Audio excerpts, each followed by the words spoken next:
جو D G I S P R بار بار جو پریس کانفرنسیں کر رہا ہے اس کا بیسیکلی میں کہتا ہوں کہ سہیل افریدی نے بھرپور طریقے سے فائدہ اٹھایا. انہوں نے بولا جی کہ میں 7 دفعہ عمران خان صاحب کو ملنے گیا. میں نے مریم نواز وزیر اعلیٰ پنجاب جو جیلی ہیں ان کو بھی خط لکھا. میں نے جناب صدر کو پیغام بھیجا. میں نے supreme court chief justice of Pakistan کو خط لکھا. میں نے جناب آپ کو بار بار پیغام بھیجا اور آئین اور قانون کے مطابق میں نے پرمیشن بھی لی کہ خان صاحب سے میری ملاقات ہو سکتی ہے اور میں نے قرارداد بھی منظور کروائی. پھر بھی آپ دیکھ لیں وہ کہتے ہیں 7 دفعہ میں گیا ہوں, میری ملاقات خان صاحب کے ساتھ نہیں ہو رہی. اور اس بات سے جو سہیل افریدی نے بھرپور طریقے سے D G I S P R کی پریس کانفرنس سے فائدہ اٹھایا اور D G I S P R برے طریقے سے پھنس گیا, کیونکہ اس کو اس بات کا علم ہی نہیں تھا کہ یہ جو میں پریس کانفرنس کر رہا ہوں تو یہ جو ابھی نیا وزیر اعلیٰ خیبر پختونخوا آیا ہے وہ سوچ رہے تھے کہ شاید نا تجربہ کار ہے, کچھ جانتا نہیں ہے, مگر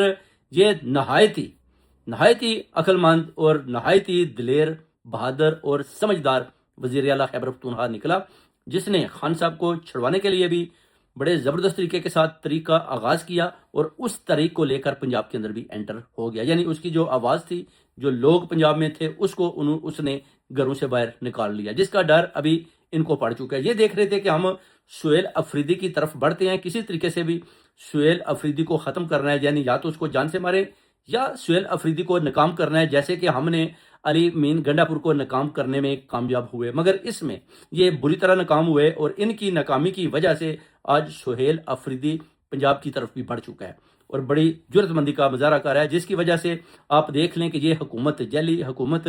ڈری ہوئی ہے. پنجاب کی حکومت ڈری ہوئی ہے. ان کو پتہ ہے کہ پنجاب کی عوام خان کے ساتھ ہے. صرف اور صرف جو ہم ظلم کر رہے ہیں, بربریت کر رہے ہیں, انصاف نہیں دے رہے, عدالتوں پر قبضہ ہے, آئینی عدالتیں بنا رہے ہیں جو غیر آئینی ہے, ججوں کو ڈرا دھمکا رہے ہیں, تو اس طرح لوگوں کو پکڑ کر جیلوں کے اندر بند کر رہے ہیں اور ان کے اوپر کیسز بنا رہے ہیں. اس وجہ سے جو ہماری حکومت چل رہی ہے, مگر اس میں انصاف دور دور تک دکھائی نہیں دیتا, بلکہ سی سی ڈی کی طرف سے 1000 سے زیادہ آدمی, جیسے کہ محسن بیگ نے بتایا, کہ قتل کیے جا چکے ہیں. جیلوں کے اندر سے بندوقوں آدمیوں کو لا کر ان کو انکاؤنٹر کر دیا جاتا ہے. کیا کہتا ہے عثمان انور آئی جی کہ مریم نواز کے کہنے پر, کیا کہتا ہے سہیل ظفر چٹھا کہ مریم نواز کے کہنے پر. مگر کل جیسے ہی حکومت چینج ہوگی, آپ دیکھیں گے کہ مریم نواز کی گرفتاری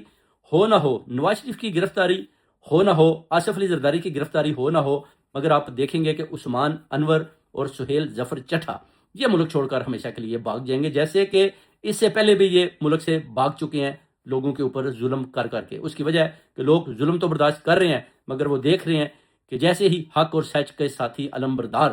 عمران خان باہر نکلیں گے تو ہم اپنا انصاف